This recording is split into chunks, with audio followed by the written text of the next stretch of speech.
I had a vision. I saw a dark and stormy ocean.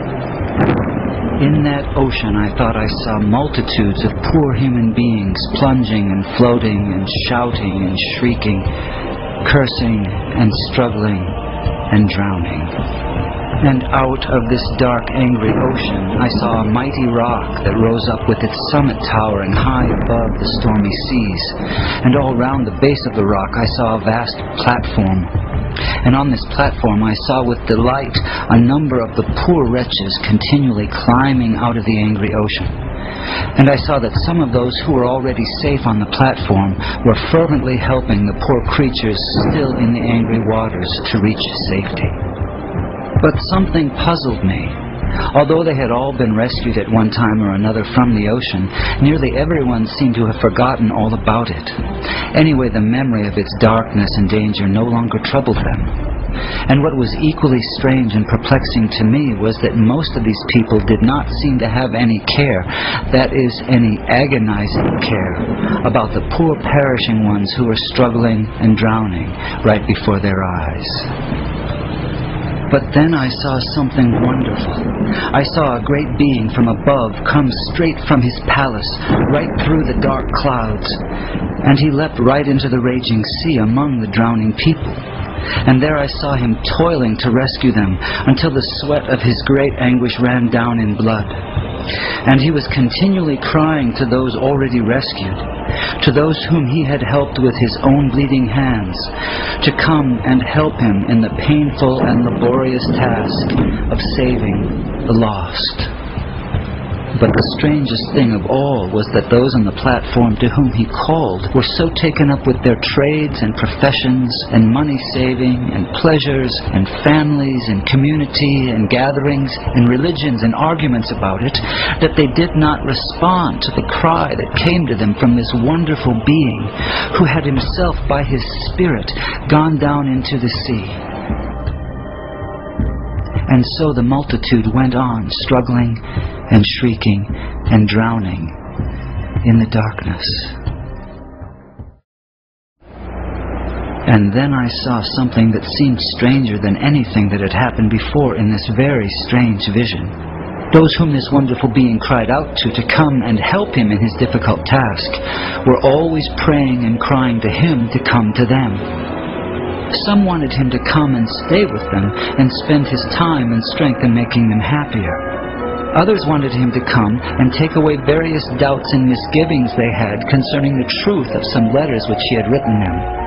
Others wanted him to come and make them feel more secure on the rock, so secure that they would be totally sure they would never slip off again. They used to meet and get as close to the rock as they could, and looking towards the mainland where they thought the great being was, they would cry out, "Come to us! Come and help us!" But all this time, he was down among the poor drowning creatures, crying to them in a hoarse voice, "Come to me! Come and help me!" And then I understood it all. It was plain enough. That sea was the ocean of life, the sea of real, actual human existence.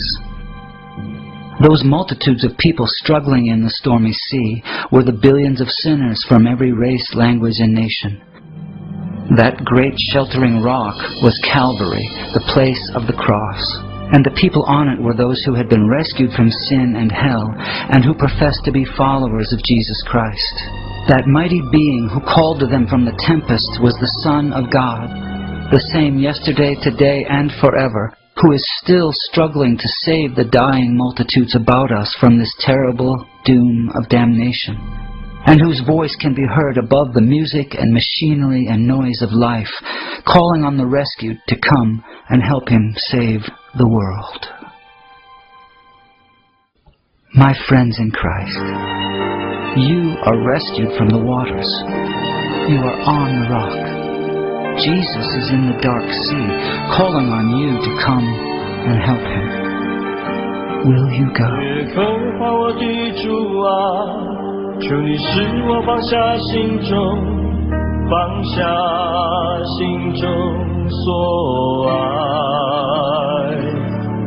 耶和华我的主啊，求你使我打碎心中偶像，直到我在敬拜中献上自己为祭，无怨无悔永不回头，直到我在祭坛那里得着明理，无怨无悔我在这里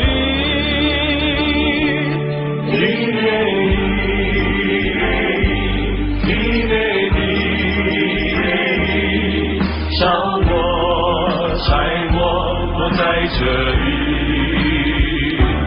因为你，